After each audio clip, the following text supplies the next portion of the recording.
வணக்கம் பவித்ரா. 7 ஆண்டுகளுக்கு பிறகு இதற்கு முன்பாக 2017ஆம் ஆண்டு டிசம்பர் மாதம் 29ஆம் தேதி இது போன்ற ஒரு திடீரென நில அதிர்வு ஒன்று திருநெல்வேலி மாவட்டம் மற்றும் தென்காசி மாவட்டத்தில் உணரப்பட்டது பவித்ரா. தற்போதும் அது போன்று மிக மிக பலமான நில அதிர்வு உணரப்பட்டதால் திருநெல்வேலி மற்றும் தென்காசி மக்கள் மிகுந்த அச்சமடைந்துள்ளனர். இது குறித்து பல்வேறு தகவல்கள் உலா வரும் நிலையில் இயற்கை வள பாதுகாப்பு சங்கத்தினர் நம்மிடம் பேசுகையில் திருநெல்வேலி, குமரி மாவட்டம் மற்றும் தென்காசி மாவட்டத்தில் ஏற்பட்டுள்ள இது ஒரு லேசான நில அதிர்வு என்று எடுத்துக்கொள்ள முடியாது.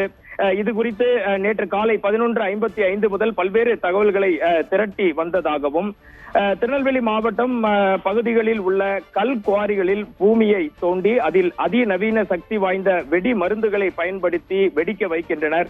அப்படி வெடிக்க வைக்கும் போது பவித்ரா, பாறை இடுக்குகளில் சேர்ந்துள்ள தண்ணீர் எல்லாம் ஆவியாகி சென்று விடுகிறது. இதனால் அந்த பகுதிகளில் ஒரு வெற்றிடம் உருவாகிறது. இதன் காரணமாக நிலப்பகுதிகளில் ஒரு கடினமான தன்மை பாதிக்கப்பட்டு நிலமானது மிக மிக எளிதான ஒரு நிலைமைக்கு, சாஃப்டான நேச்சருக்கு வந்து விடுவதாக கூறுகின்றனர். இதன் பின்னர் வெடிகளை வைத்து அந்த கல் பாறைகளை எல்லாம் உடைத்து மிகப்பெரிய அளவில் கனிமங்களை எடுப்பதனால் முதலில் இந்த மாவட்டங்களில் விவசாயம் மிகப்பெரிய அளவில் பாதிக்கப்பட்டது.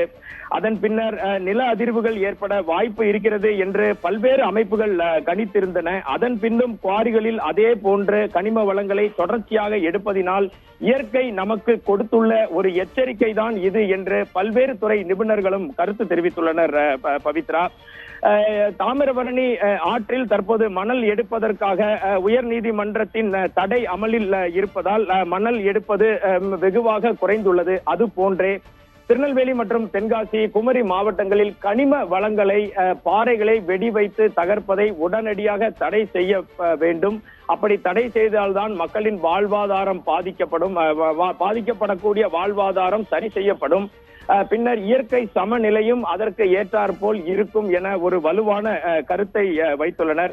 இது குறித்து அப்பகுதி மக்கள் பல்வேறு தரப்பு மக்களிடமும் நேற்று மதியம் முதல் நாம் பேசினோம். அனைவருமே தங்கள் வீடுகள் பலத்த சத்தத்துடன் 3 நொடிகளுக்கும் மேலாக குலுங்கியதாகவும், வீட்டில் வைத்திருந்த பாத்திரங்கள் உருண்டதாகவும் உறுதி செய்கின்றனர்.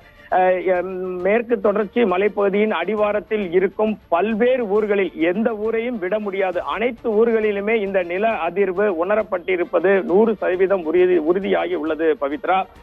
இது போன்றே கொடைக்கானல் பகுதியிலும் கிளாவரை கிராமத்தில் 300 அடி தூரத்திற்கு மலைப்பகுதியானது 2ஆக பிளவுபட்டிருப்பதாகவும் சத்தியம் தொலைக்காட்சியில் அந்த பகுதியில் இருக்கும் நமது செய்தியாளர் தெரிவித்திருக்கிறார்.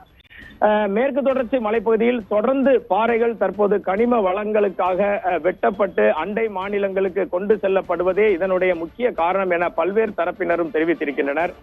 இதன் பிறகு நேற்று மதியம் நம்மிடம் பேசிய திருநெல்வேலி மாவட்ட ஆட்சியர் இது குறித்து விசாரித்து அறிக்கை அளிப்பதாக தெரிவித்திருந்தார். அந்த அடிப்படையில் திருநெல்வேலி மாவட்ட ஆட்சியரிடம், கார்த்திகேயனிடம் இருந்து மதியத்திற்கு மேல் ஒரு அறிக்கை ஒன்று வெளியானது. அதில் புவி அதிர்வியல் துறையில் இருந்து இந்த நில அதிர்வு எதுவும் பதிவாகவில்லை என்றும், மிக குறைவான அளவில் நில அதிர்வு இருந்தால் அது புவி அதிர்வு துறையில் பதிவு ஆகாது எனவும் தெரிவிக்கப்பட்டிருக்கிறது. இருந்த போதிலும் கடையம் பகுதிகளில் அப்பகுதியின் வட்டாட்சியர் பொதுமக்களை நேரில் சந்தித்து இது குறித்த விவரங்களை கேட்டறிந்திருக்கிறார். திருநெல்வேலி மாவட்டத்திலும் மாவட்ட ஆட்சியரின் அறிவுறுத்தலின் பேரில் வருவாய்த்துறையினர் பல்வேறு இடங்களுக்கும் சென்று இது குறித்து கேட்டறிந்து இருக்கின்றனர்.